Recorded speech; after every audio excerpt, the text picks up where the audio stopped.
from her reign as Miss Black Teen New York to DJing at great college stations like Hunter College, John Jay College, and WSSB at South Carolina University. Then working with the biggest names in R&B and soul music, Cosandra Calloway has seen it all and done it all. Until now. Premiering with just 96 listeners on Blog Talk Radio in 2009, she quickly grew to over 3 million faithful listeners on Calloway Live, all while interviewing her favorite television, movie, and music stars. She quickly became known as the go-to red carpet hostess. RMC On Air presents The Cosandra Calloway Show, covering growth in mind, body, and spirit, as well as your favorite celebrity interviews. Starting her 7th season here on RMC On Air, here's your hostess with the mostest, Cosandra Calloway. What's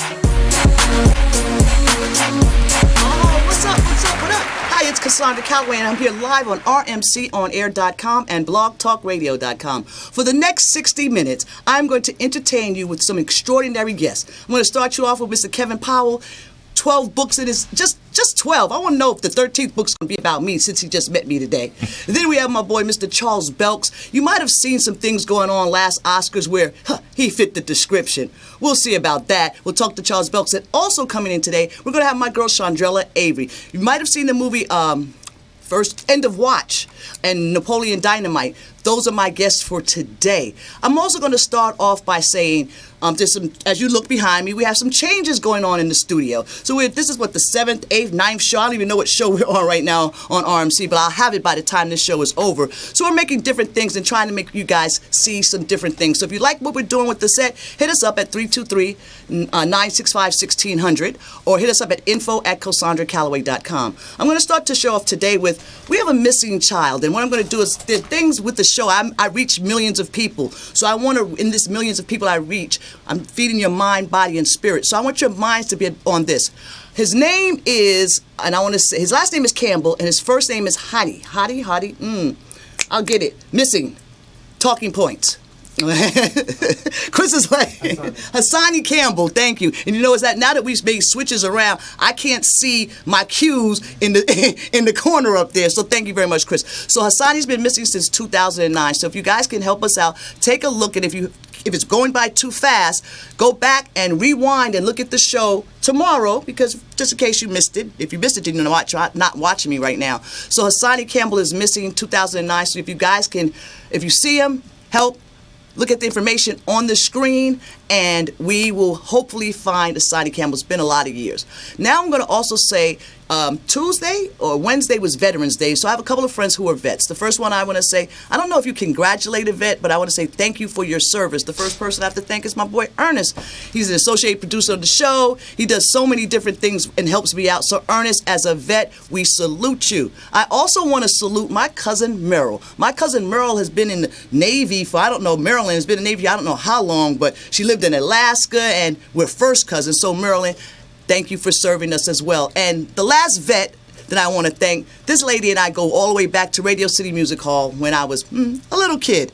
Mary Moore, salute you as well. To the veterans and my friends that are veterans. And also, I don't have a picture of him, but sometime today I might pull him in, depending on if he's camera ready. My camera guy, Mr. Eric Epperson. So to all the vets out there who have served this country, we salute you. Now I'm going to salute some birthdays. I want to send some birthday shout outs. And here we go. The birthday, and you know what? I'm about to drop a bomb on myself. You know why? Because I forgot to turn my phone off. I'm like, whose phone? I was about to scream, whose phone? Because Kevin already thinks I'm crazy and stressed out. So I just want to make sure that I turn my phone off so that I won't be interrupted with what's going on. So we're sending birthday shout-outs. The first person I want to send a happy birthday to is my good friend Cynthia. Cynthia Busby just had a big party at the Zen Lounge with Vic Orlando and a bunch of friends. I say happy birthday to Cynthia. I'm also going to say, actually, you know what?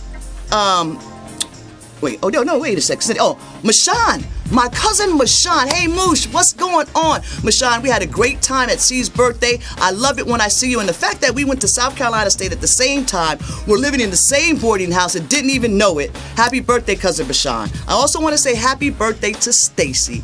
Stacy, you enjoy your birthday. Enjoy your birthday. Enjoy your birthday. Suzanne, we party so much. I think we went to a Jackson concert at BET. I started off at the top, you brought me downstairs, and then we ended up backstage. So Suzanne, I say happy birthday to you. Therese, my former roommate, my room dog, happy birthday. What are we doing this year? I know you got a kid now, so I know, and I don't drink anymore, so we're gonna just go have some coffee and just have a great birthday. The last person I want to say happy birthday to is a very good friend of mine, and you know how I take it old school. Now, we have some pictures of Cherie Fletcher, but I brought some pictures from, I'm taking you here.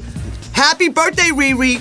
Look at this. Look how old this is how long I've known Cherie. To the fact that I had to wipe the picture off because there was dirt on the picture, okay? And then this is actually Cherie's mom and grandmother who passed away. We spent a lot of time together. And this young lady right here, you're going to see her on the Cosandra Calloway show. That's Valerie Chandler. She is actually on Raising Whitley. All right, and wait, look at how far. Birthday party. This is actually birthday party. Me and Cherie, Riri, happy birthday. And I hope you're coming to my do-over 50th birthday on December 4th. That Roland Worth is throwing for me at Bagada, 7471 Melrose Boulevard. If you want to be on the guest list, you want to come party, I got a private jet. I'm sending for my brothers, my cousins, Mashawn. All of you guys come out and party. The last person I want to say happy birthday to, another good friend of mine, Teresa King. Teresa, we got some pictures of you, but I also have pictures. We got these pictures, and then, wait, is that the way? Wait, I got that, wait. And then I got you, once again, my pajama party. I have a lot of birthday parties. Teresa King, and this is when, actually, Teresa, I don't know if you remember this, but this is when they stole our toys. And remember, this year we're asking for you to donate toys, so hit me up at 323-302-2820. Teresa King, happy birthday. Now, before I go into who's on the show and all the things that are happening today, last week I showed you a picture of Angie Parker because it was her birthday, and I couldn't find any pictures on Facebook with other than food or when she looked like she was in the 6th grade. But I went through the photo albums because I have over 500 photo albums. Wow. And look what I found, Angie. So I got some pictures so they can see you. This is what Angie looks like as an adult, because all I did was show her pictures. And this is Angie actually at my celebrity basketball game with Tommy Hearns. And I mentioned the fact that Angie and her son Corey, now Corey has a child, but look what I'm going to do to y'all right now. That's Angie and Corey. So once again, happy birthday to you guys. Now, we're going to see who's on the show, see if you're going to help me feed the streets, and hear from our title sponsor, Funky Sticks. Hey! You're rocking with Calloway, I'll take you to Hollywood. You're rocking with Calloway, talking about what's hot today. Sports music, it's all good. Yeah, this is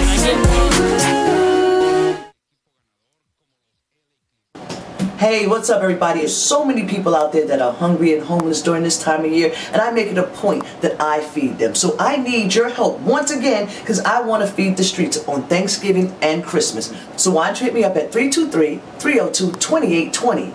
I need your help. There's no place too far here in Los Angeles for me or one of my team to come get whatever you want to donate to help us feed the streets for 2015. Come on, everybody. I know you want to feed the streets. I know you want to help. Hey! Funky Sticks first hit the market in 1991, setting out to provide the market with more of a diverse variety of scents that had a lasting potency. Today, that's exactly what Funky Sticks offers. As the originators of vacuum sealing incense sticks, Funky Sticks are soaked for over 48 hours, sealed for a stronger aromatic presence, quick and effective, stored in resealable bags. Funky Sticks guarantees to always be fresh and wet. The wetter ones are the better ones. You can find Funky Sticks in over 120 retail outlets in Los Angeles County and at our wholesale affiliates in downtown Los Angeles and the city of Gardena. Funky Sticks can be used to replace unpleasant scents for aromatherapy. This year, Funky Sticks offers over 80 scents, incense sprays, body oils, burning oils, as well as a winter collection of candles. We guarantee to always be funky fresh. Funky Sticks. The wetter, the better. FUNKESTIXX. That's right, Funky Sticks, 1431 South LaBera Avenue. Now, all my amazing guests are going to get some Funky Sticks. So what they need to know that in front of them, they have some Funky Sticks. There's a couple other gifts that they're going to get. Normally, I do recaps right about now, but I'm not going to recap Scandal or Empire because why should I? I have a lot of history. I have a lot of energy. I have a lot of exciting guests on today's show. The first guest I'm going to introduce, now, I try to be off script, but this guy's got 12 books, so if I'm going to name all 12 and want to say them right so I don't end up on Excuse Me, Miss again, we have Mr. Kevin Powell. Now, the first time I saw Kevin Powell was on The Real World. Pfft, who cares about that? Because that was, they do because that was then. But what he's done with his career and his life since then is nothing but made movements. That's why this show is called Fighting for a Purpose and a Cause. Because every person on today's show has a cause that they're fighting for. Now, Kevin Powell has an amazing, and they told me I said amazing 52 times last week. So I'm going to try not to say amazing. I had the pleasure of reading Kevin's book over the week. The book is entitled, and because I don't... Hey, Kevin... You know what? He actually tried to give me the book early, and I said no because I wanted him to give it to me on air. But now that I have the book, it's The Education of Kevin Powell, A Boy's Journey into Manhood. Now, it's only 304 pages long. I read it. I read it. And now, I don't know if I could ask him to go out on a date because I kind of acted kind of stressed out when he first got here, so he might think I'm a little crazy. But ladies and gentlemen, for his first time here on the Cosandra Calloway Show, ladies and gentlemen, let's put your hands together for Mr. Kevin Powell. Okay.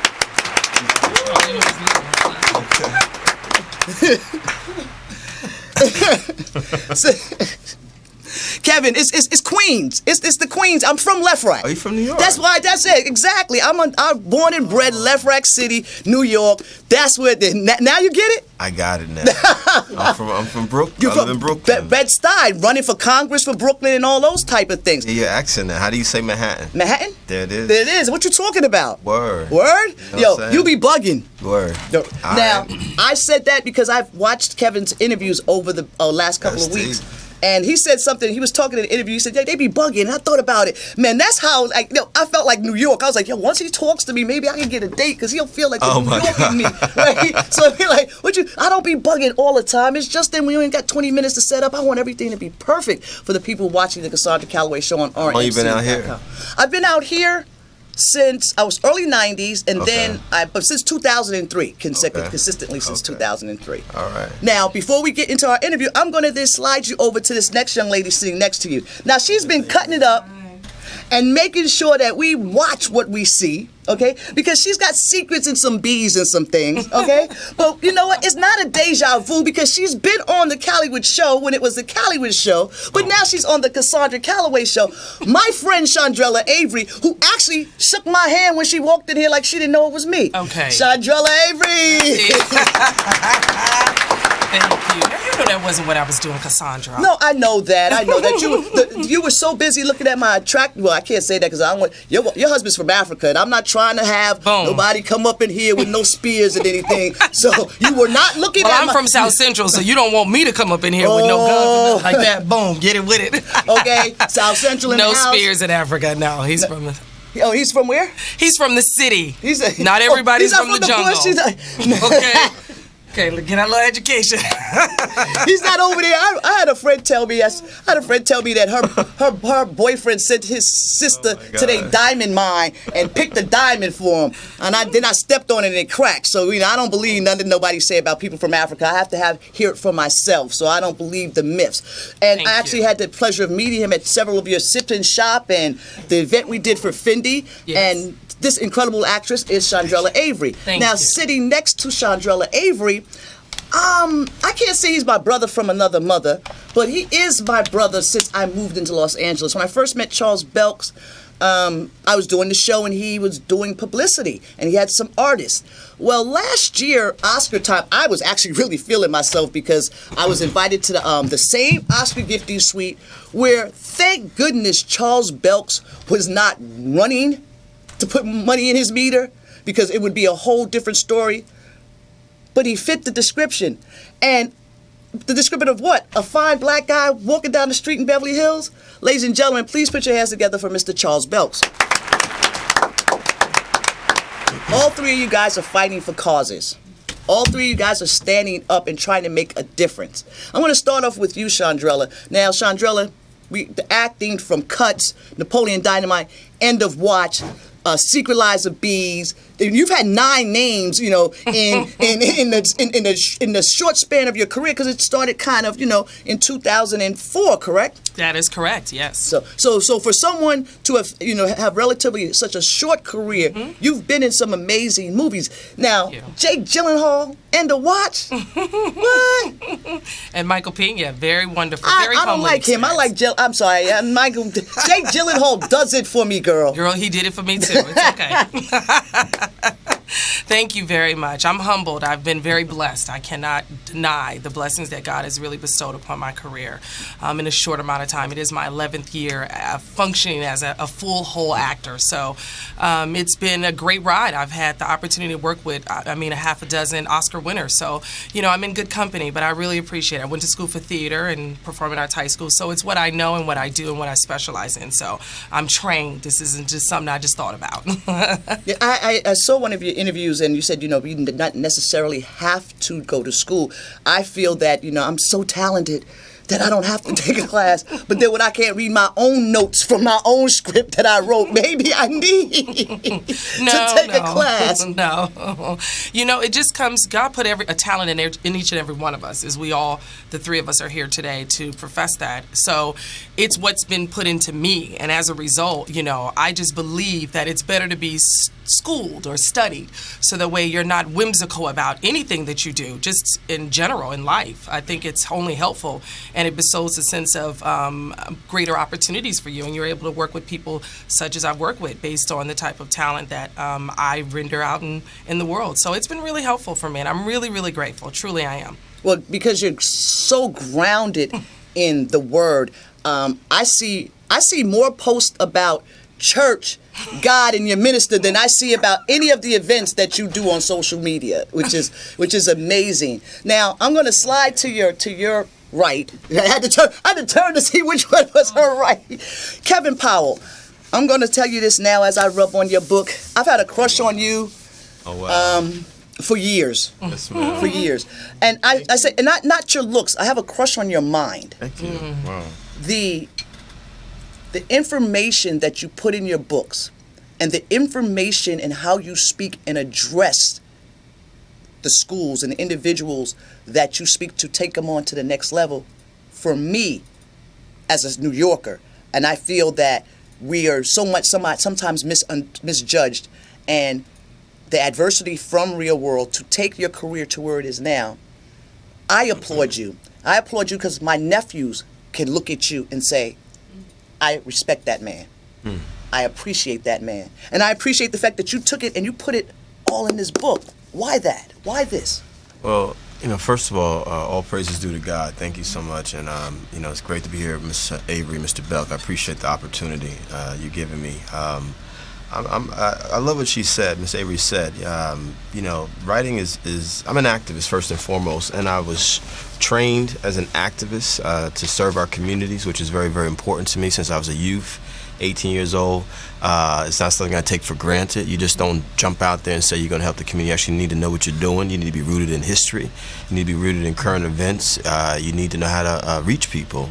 And the same thing for me as a writer as well. I've been writing since I was 11 or 12 years old, so it's not something that just popped up, as you said.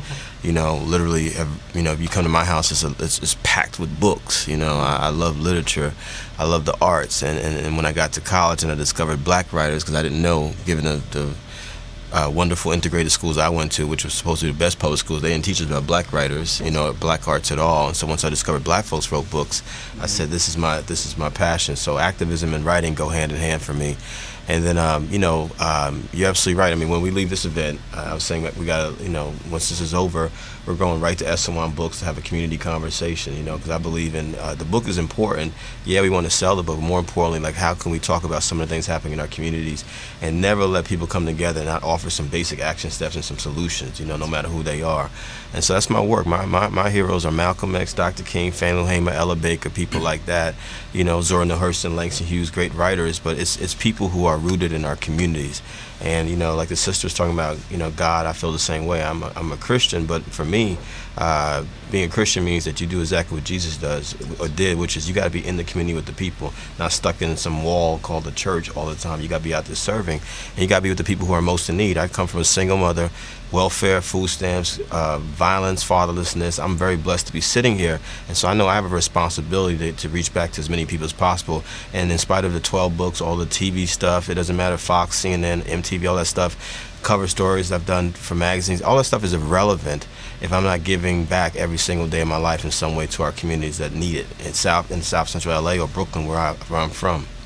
Well, you're actually from Jersey. You just live in Brooklyn. No, I've been in Brooklyn actually longer now. So does that mean? I just want to clarify that. So does that mean that I'm from LA because I've been in LA longer than New York? No, you got a New York accent. Okay, thank you. My company's actually called Brooklyn Jersey Boy because I represent both. But the hood is the hood. From South. Absolutely. The first time I came to LA in 1992.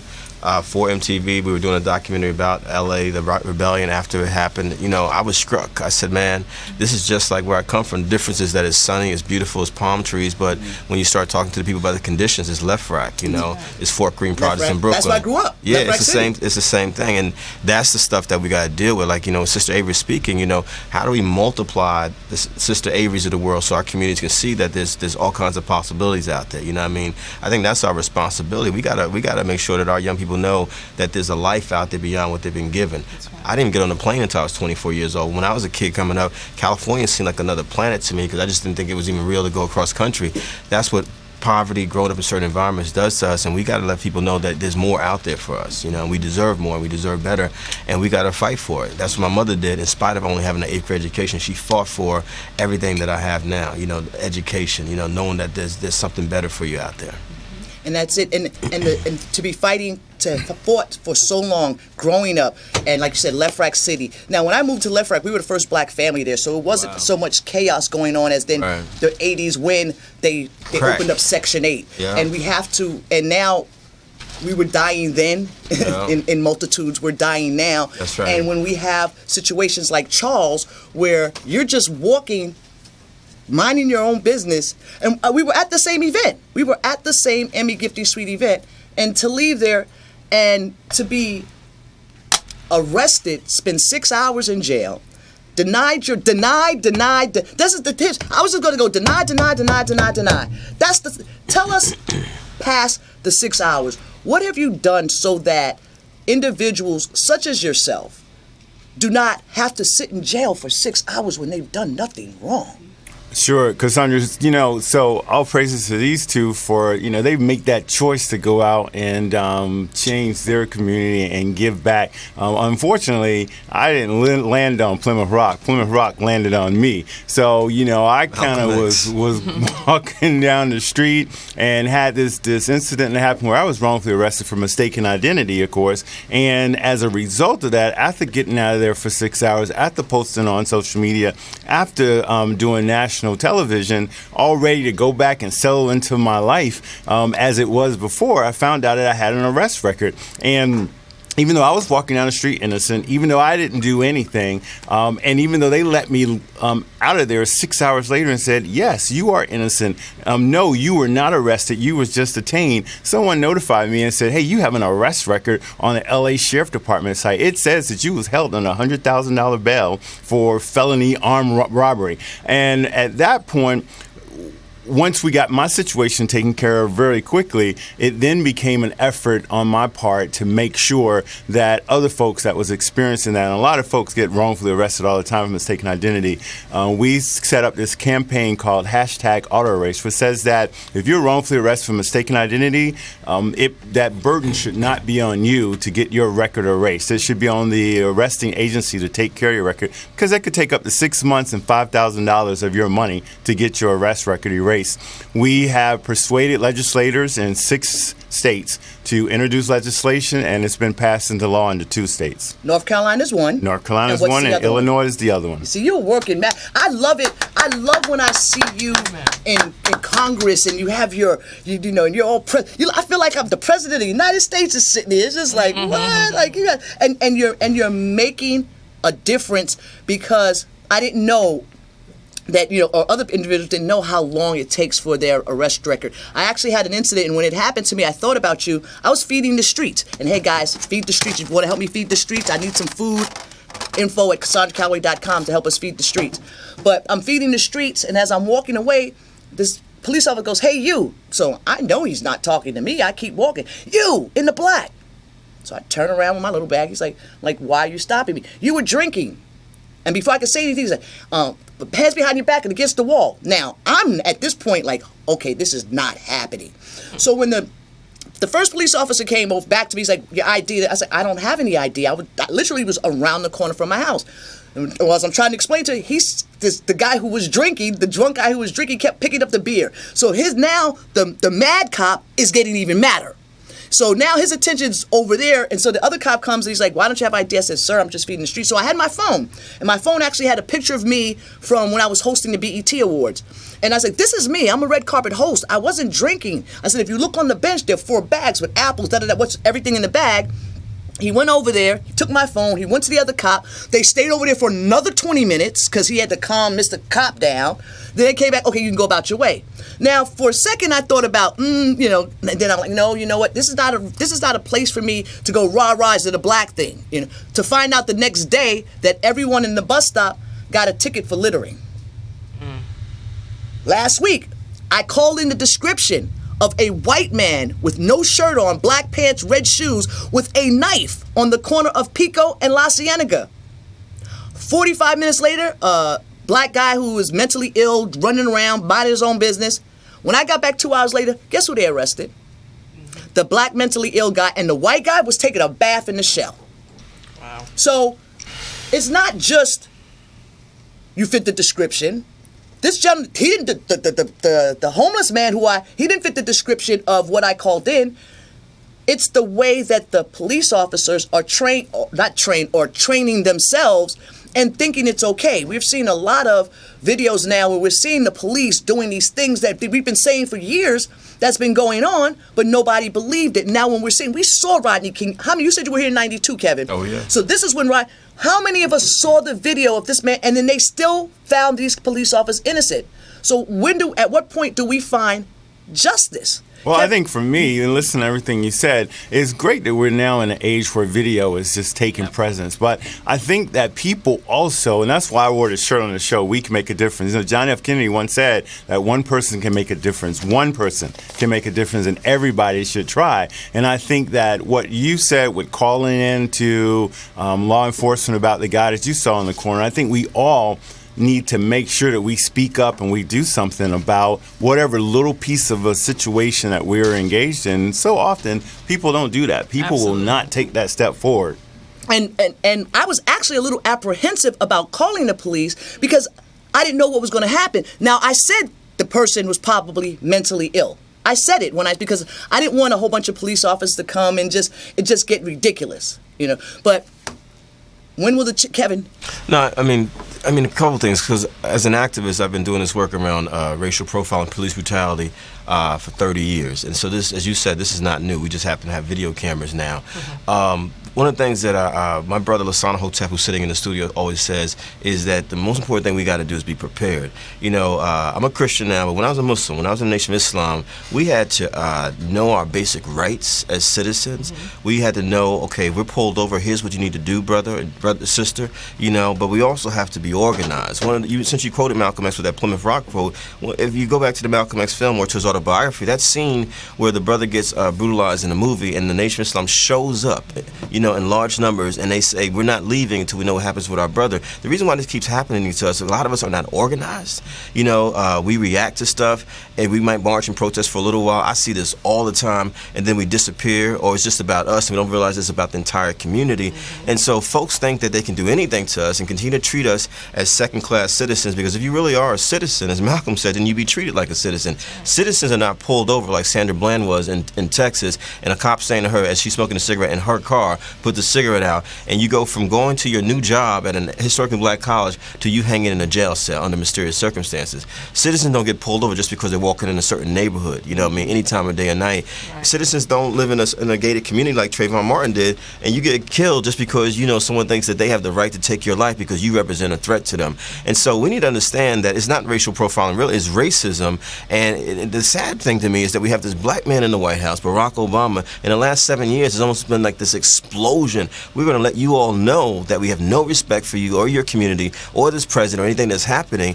And, so I say this to people, they're like, well, what are you saying, Brother Powell? What I'm saying is, we got to stop thinking that the struggle is over. A lot of us have gotten comfortable in New York and LA, around the country, and this can happen to any of us at any time, anywhere. It doesn't matter if you have a t-shirt on or a suit and tie on. We need to be very clear that there are people in this society who are so rooted with hatred of people that are different than them, they will do anything, including take our lives. Right. And the sad thing about police forces, people always ask me, what do you need to do? Well, these police forces, you should not be a police officer, in my opinion, number one, if you don't actually live in the community that you're policing. Number two, you should not be a police officer if you're not going to serious cultural literacy training. Do you know anything about African American people, about West Indian people, about Latino people, about poor people? You should not be policing a community if you're coming in with the same miseducation that most of us got in the school system. It doesn't matter if you went to public schools or private schools. If you know nothing about these people in this community, you are grossly miseducated. And how dare you be policing a community you know nothing about, other than some stereotypes and you thinking that we're just a bunch of animals? Well, you know what, Kevin, I'd like to jump in there because I think what's important is, and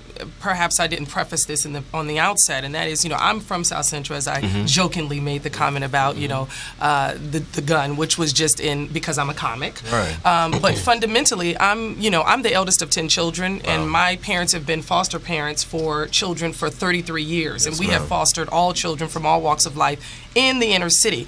And I guess, for me personally, I was, as I mentioned before, I'm very, very blessed and deep-rooted in the blessings that God afforded me. However, my parents, I think a lot of this, sometimes we overlook the fact that parenting is very, very crucial.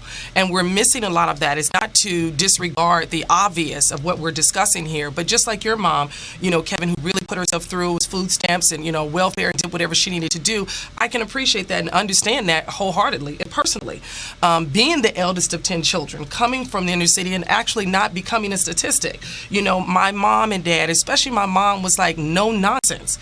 Put that foot in that throat and got what she needed to get, and the results became all of her children not becoming statistic and going to school and having proper appointed lives. I do go back to South Central, and I have been a mentor in South Central for the past 11 years at a place called Home in South Central, and offer up my services to let them know that you can make smarter choices, even if your circumstances or your surroundings to pick something else. But we have to start to begin at home. If the parent isn't there, there are local communities that were not there when I was in South Central growing up, like a place called Home. They didn't offer that. Thank God I didn't need it, but there are a lot of children out today now. There is community centers, things that can help if your parents are not don't have the wherewithal to give you the guidance. But we need to really start at home. And I think we overlook and put the onus on a lot of the authorities and what everyone else is doing. But what about when these parents are having these children? My mom had a bunch of kids. So let me be clear. It's not like I'm saying I'm one of one.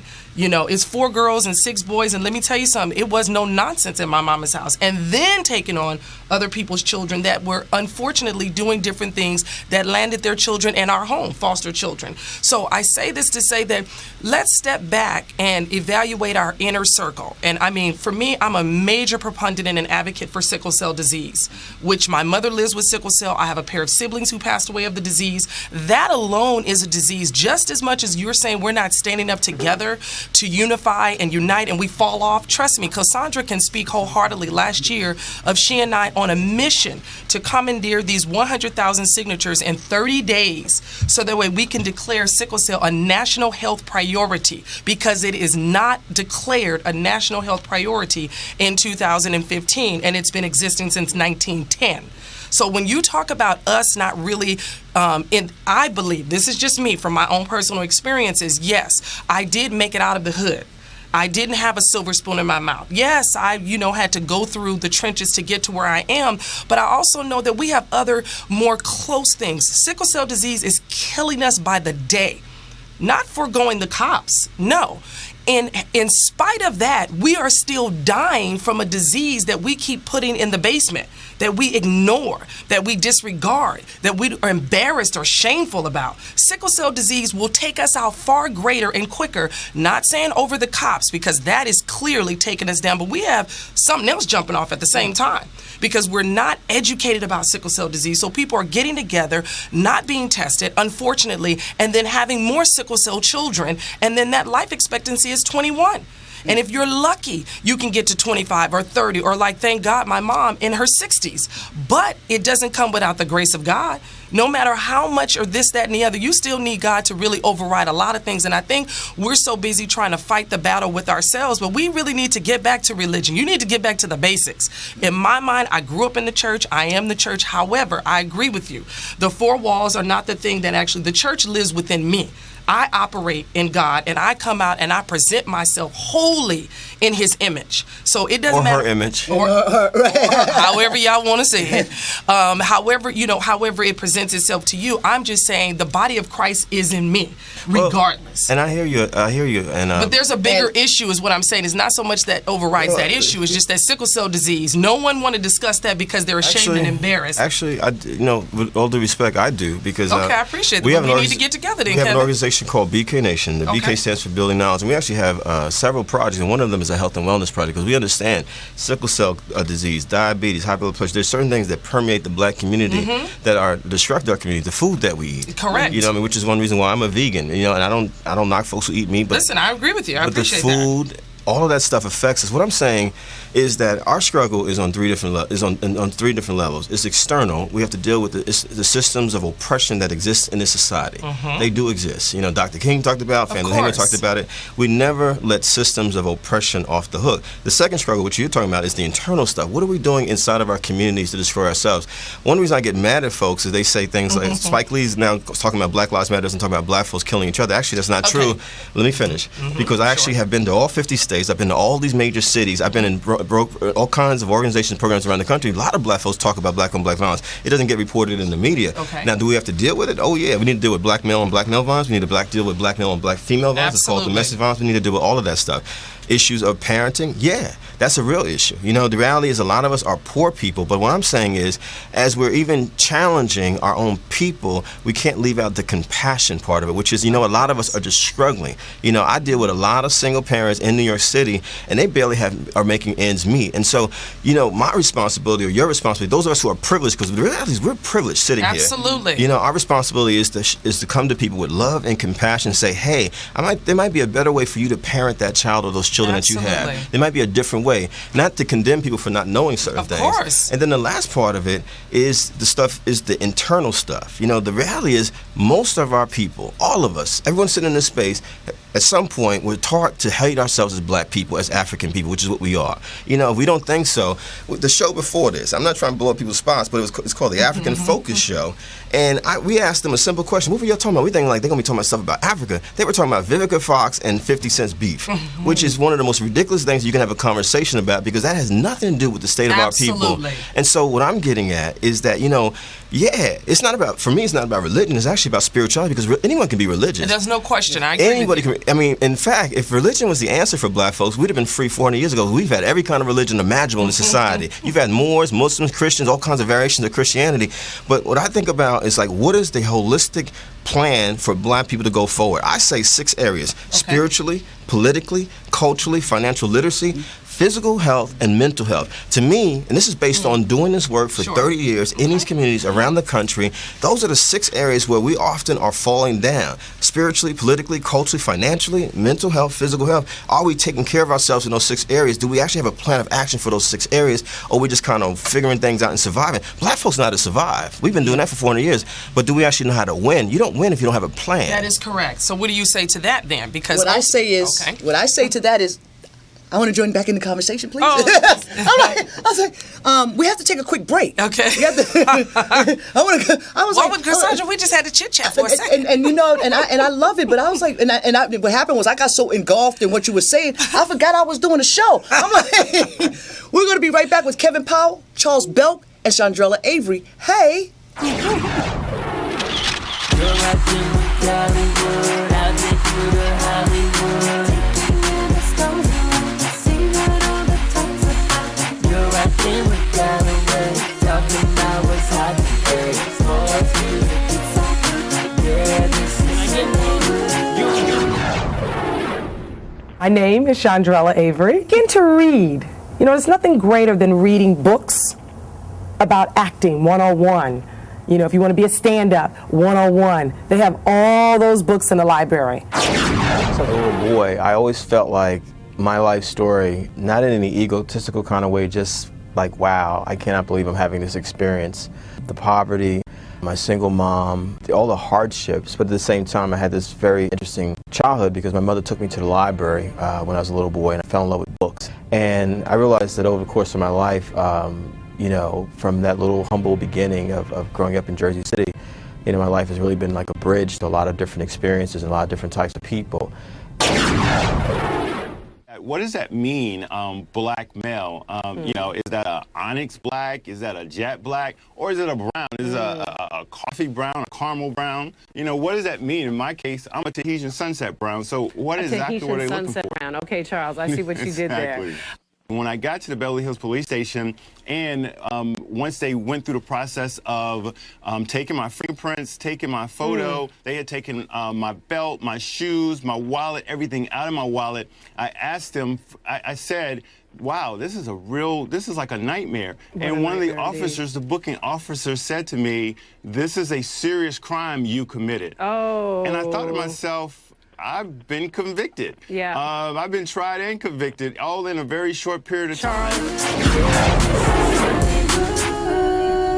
Hey, what's up? It's Cosandra Calloway. Now, I've been so engrossed in their conversation, I forgot I was doing a show. So I forgot that this was the part of the time where we play Who Said That, that's sponsored by 14K. So it's a game that I have called Who Said That, and you guys have to figure out which one of the three of you guys said this particular thing in an interview. Come on, who said that? Hey! Who said that? Welcome to Who Said That? Charles, Chandrella, and Kevin, would you like to know what you guys are playing for? Yes, of course. Okay. Incense. No. Actually, This what's is a in gift. front of you guys are the personal gifts from me to you. Oh, Thank you. Funky Sticks is the scent of the month, which is vanilla. So all the guests get Funky Sticks. You get the oil and the incense Get put in front oil, of the too? camera. That's what's You up. also have artwork specifically from me, and that is actually a little card from me. And Kevin, you weren't supposed to read that till you left, because now you know. Barbara, you said that I have a crush on you already. That's So what's up in here, yeah. It is right. You so got a little- and that's actually and now the cup. Actually, the cups were supposed to say hey, but they got it wrong. So I got ho, and then it added it to Christmas. So that's some of my special chocolate. Oh, No, thanks. That should have been given on the last show I heard. Boom. Boom. Those are just couldn't resist. Christmas when you're drinking your coffee and your hot chocolate. Think about me.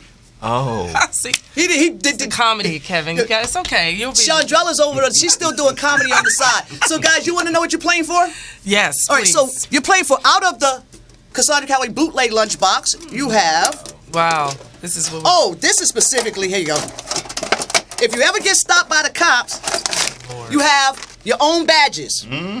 Every badge, sheriff, It's gonna be FBI. problematic. Okay, so that's from the bootleg box. From the Cosandra Calloway show box, we have. Just in case you ever get invited to a masquerade party and you're on the red carpet and you don't know what they're saying, and you just say you have mascara and a mask and lip gloss. So Chandrella, if you ever get caught, need to go. She said, the lady said, "Where's her mask?" And Chandrella said, "I got mascara and gloss on." So this is your just in case you go to a party. Boom. Boom. And then out of the Superwoman, we have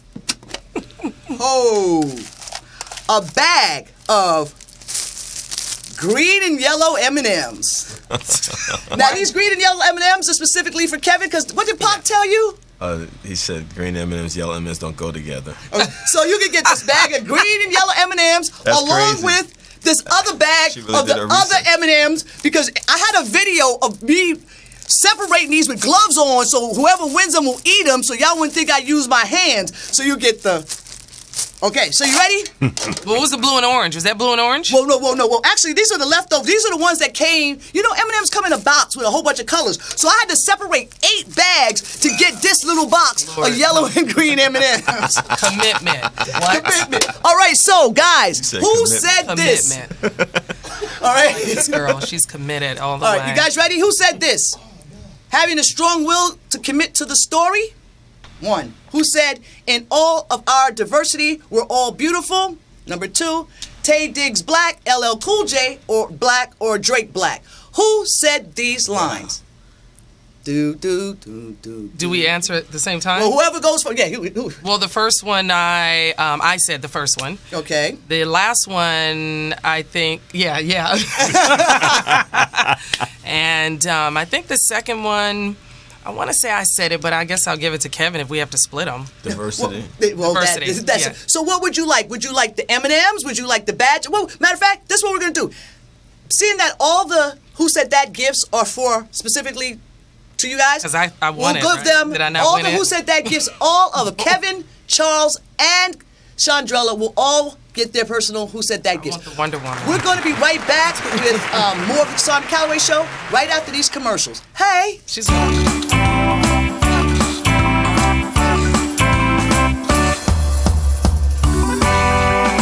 Who said that? Diamond Nails, 4972 West Pico Boulevard, Suite 106A. Los Angeles, California, 90019. The contact number is 323-938-5140. Once again, 323-938-5140. This is where your own red carpet diva and DJ host of the Cosandra Calloway Show gets her nails done here. Diamond Nails. Get filled in. Sacred Moon Intuitive Bodywork.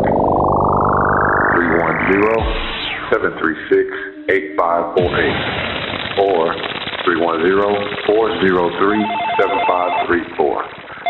You're about to witness a seismic event. Now, 3, 2, 1.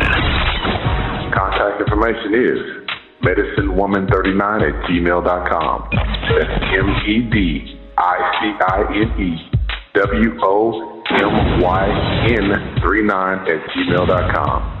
Sacred Moon Intuitive Bodywork. I get the mascara. Hey, it's Cosandra Calloway, and I'm live here on rmconair.com and blogtalkradio.com. It is November 14th, and I have my future husband, Kevin Powell.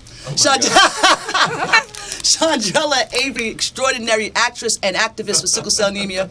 And he's still laughing. And my boy, my brother, Mr. Charles Bell. Charles, tell us a little bit more about your website, how they can follow you, and how we can help with the movement that you're doing. Absolutely. It's fittingthedescription.org, and I am Charles Belk across all social media, Facebook, Twitter, and Instagram. And what you can do, all you listeners out there from around the country, please, please, please, just write to your state representative and say, hey, we want hashtag auto race legislation. In some states it's referred to as the Belk bill, but we will allow hashtag auto race legislation. It's right now pending in 4 states, getting ready to get introduced in 2 more states, Michigan and Ohio, California coming up soon. So just write to your state legislators so they will know their constituents believe in this effort as well. That's right. all right.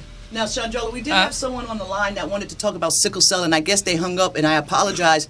If you want to give us a call back, it's 323-965-1600. Tell us about that Camp Crescent Moon that I have yet to make it to, but I come to everything else. Yes, you do. Thank you. And you've been a wonderful support. I really appreciate it. I'm humbled by your love and support. Well, you know, before we go, what we did for Taste of Soul last year. Yes. Amazing. And then this year, actually, the Taste of Soul made me the Taste of Soul. So I ran around to all of the vendors eating the food and everything. I go, you know what? man, where's Chandrella? She could have been eating some of this food with me. I wish we had another cause because I was on all the stages. Tell us about Camp Crescent Moon. Camp Crescent Moon is an organization that actually is part of my chapter, Sickle Cell Disease Foundation of California, which you can all look it up. We have newborn screening programs. We have every bit of education that you need at our chapter. I am a sitting board member.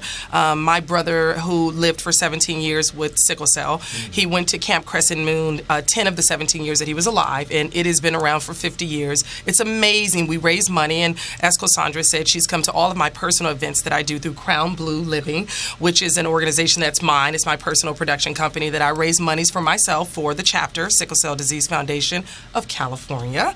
You all can go on and look us up to see Camp Crescent Moon and see all of your donations, what they're doing. They're really, really helping children who otherwise do not have any other activities that children like themselves. We make sure that its structure is 1 week and all the children come and they have an amazing time. So you can look it up, Camp Crescent Moon, and you can see everything that we're doing. Or you can look up my chapter, Sickle Cell Disease Foundation of California. I am Chandrella Avery. Although I'm an actress, I am a firm advocate for sickle cell disease. I believe that this is something that God has really sent me to be impassioned for, as it is affecting my family personally. My Twitter is at Chandrella, SHONDRELLA, and Facebook and Instagram is Chandrella Avery. You can come on and talk to me. I do talk back and converse with all of my fan friends. So I love you so much. Thank you so much. And whoever the caller was, reach out to me personally, and I will assist you as best as I can. Thank you so much. And thanks to the two gentlemen that I was able to have an opportunity to really learn and grow from, and we will still be in contact. Thank you. And I promise you that next year, because I said I'm going to help you with a celebrity basketball game. Yes. We're going to do a celebrity basketball game. I'm going to come to the camp.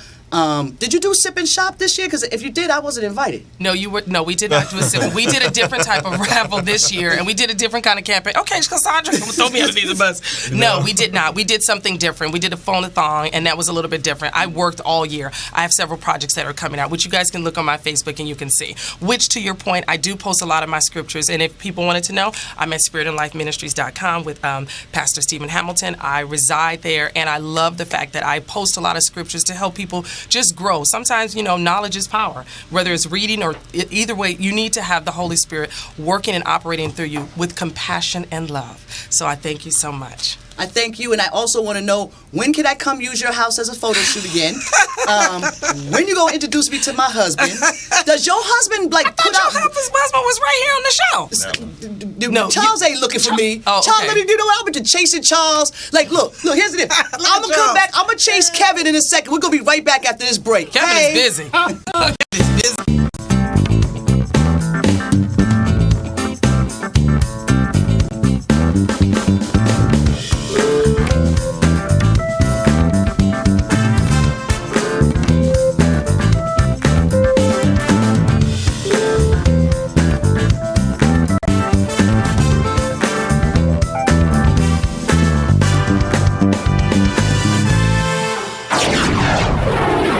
The little young man, send the fella's name to make it interesting is me, Dana Dane. I lived in a house with my cool stepdad and two stepbrothers who treated me bad. I cooked, I cleaned, I scrubbed the floors, and I was like an every boy running to the stores. My brothers, they used to boast and brag. We got fresh gear and you got rags. Even worse than that, to make me feel low, they gave me a straw hat while they had Kangos. Girls used to say, dang, you're so cute, but you get no rap with them polyester suits. Well, one day up the avenue, there was a man surrounded by the 4-green crew. He said, hear ye, come on. The princess is having a royal ball. If you can rap, also dress fresh, you might win a date with the sweet princess. When I ran home and I heard the news flash, I bust through the door straight to my stepdad. I said, stepdad, may I? Before I could finish, hell no, he replied. My brothers were going, they were geared down. Even Pops was going for a piece of the crown. They flaunted, they haunted, they knew what I wanted. We can and you can is what they taunted. They all stood there laughing in my face, and as they walked out, they said, clean up this place. Send the fella day to day. And Cosandra Calloway and my friends in the day. And Cosandra Calloway, my friend. That's right. Dana Dane is in the house. We're going to be right back because I have a game called Who Said That? Cosandra Calloway. That's right. It's Cosandra Calloway on the Cosandra Calloway Show at rmconair.com. I'm trying to see if I can make my last name Powell. I'm trying to see if I can get Mr. Kevin make a new book, The Journey to Getting to Know Cosandra. Hey, Kevin, tell us a little bit more about how they can purchase this book. I'm sorry. locally here in LA, I want people to support independent bookstores. Essawan Bookstore is where I'm headed next, and so please support the folks that run Essawan Bookstore. They can get it online at Amazon, Barnes & Noble, iTunes. I mean, anywhere you can buy books. You know, I'm feeling really blessed that this book has been my fastest selling book out of all the 12 books I've done. You submitted for an Image Award? Yeah, they did. Yes, sir. Absolutely. And several other things. And I'm happy. And you know, we're talking now to folks about you know, making this thing a film. We've already actually have some folks out there that are interested. I can't say who, but we're talking to a lot of good folks out here in LA. So I'll be out here a lot. Good. And we're certainly going to continue to use the book as a tool to have these kind of conversations we were just having just now, which I think are important. So I'm excited. And can I give out my information as well? Oh, is it the private number for me? Because I got to talk to you through Taylor. So I just want to know. I talk to you too. Go ahead. My email is kevin@kevinpowell.net, kevin@kevinpowell.net. My Twitter is Kevin_Powell. I can't stop laughing. Kevin_Powell. And, you know, just hit me up. You know, I love to talk with folks around the country, here in California, wherever folks are watching and listening to your show. And thank you for having me. I appreciate you. Thank you very much. I'm glad that you came in the studio. I was a little brokenhearted earlier when I got an email that said you might not come in because you were not feeling well. Yeah, but I live in the law of attraction. I live a law of attraction, and it's whatever I say, God gives me. That's right. So that's how I do it. That's so right. I've been gift wrapped. I see. Oh, you're not done yet. Because you're about to gift wrap it and sign this book for me. We're going to be right back because we got to end this show, but I'll be right back. It's Cosandra Calloway. Hey. I just love the surprise you gave. I know. I just was doing the interview saying my mom, he was like, where my mom at? I said, my mom lives in Michigan. Well, I couldn't do the birthday party. I had a choice, birthday party or sickle cell, and I had not been here, unfortunately, to support her for this cause, which is important because my mother and my children had passed away with this. So I'm like, okay, I'm going to do the sickle cell. This is just a miracle. It's truly a miracle. I know, my mama. And I had met Miss Mary about a couple years ago. I love her mother as well, and I actually had to meet Chandrella, Mrs. Avery, Miss Avery, Mrs. Johnson, Miss John. Look, I'm going to be doing another Excuse Me Miss, because I don't know if you caught it. They were over the side. Charles Belk said, this is the first time in 7 years I said his name right. Chandrella's over there talking about I got her name right. Wrong, but this is why. Check out Excuse Me Miss. This is what I do. I get it wrong. Hey. But yes, you miss.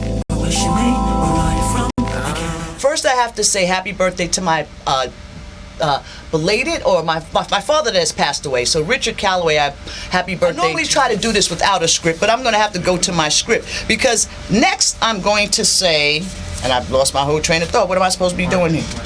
Oh, yeah. You know what? That's what, there it is. You know, I'm going to put my script down. When Quinn, you just won, or they just nominated you, the Living Legends Award, they just honored you. I want you to party like it's 1990. I want you to party like this music right now Chris is supposed to be playing behind my birthday songs. I want you to get your party on. Also, I have to say happy birthday to Matthew. No, that's the wrong one. Lane Gwen. Mackenzie Phillips.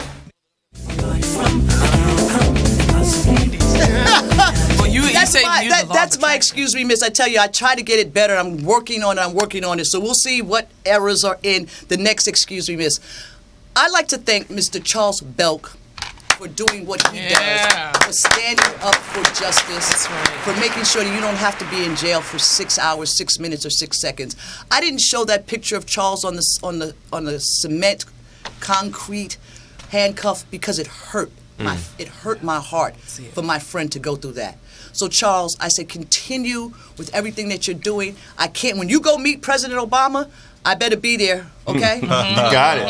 And Chandrella, same thing. When we go to meet President Obama for the sickle cell anemia, because we're going to get this bill passed. That's right. Before he gets out of office, okay? Because we're going to make this happen. I didn't walk all of that. I didn't do all of that. And Dana Dane, and Queen Latifah and all that. We didn't do that out of vain. So when y'all go, Charles, Chandrella, when y'all go to meet President Obama, hook us up. We got you. Now, Mr. Kevin Powell, as we walk down the aisle, and as I have Tony Braxton singing into the next on the same show. I didn't say Charles was. I'm not trying to marry Charles. Okay, there.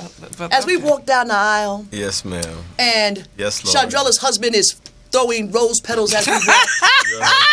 Okay, and Charles is standing there with the police escort. Okay, oh my God. And I have Beyonce singing Halo, and you're standing there waiting for me at the altar. What would you say? Hilarious. What would I say?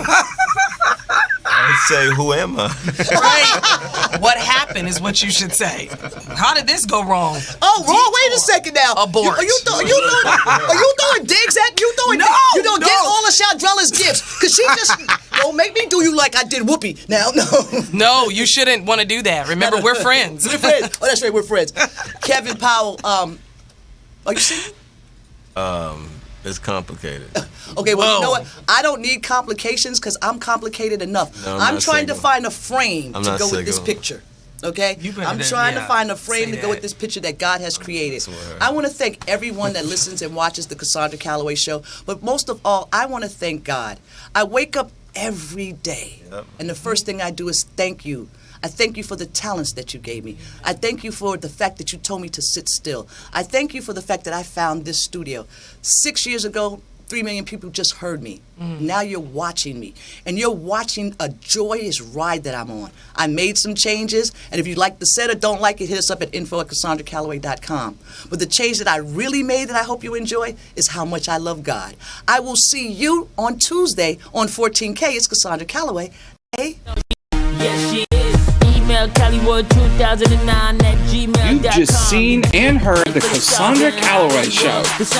The Cosandra Calloway Show is filmed entirely at Roscoe's Media Center in Los Angeles, California. All content is copyright Callywood Media Network and may not be used without express written permission. Find out more about the Callywood Nation at callywoodmedia.com. Thank you for watching and listening to the Cosandra Calloway Show.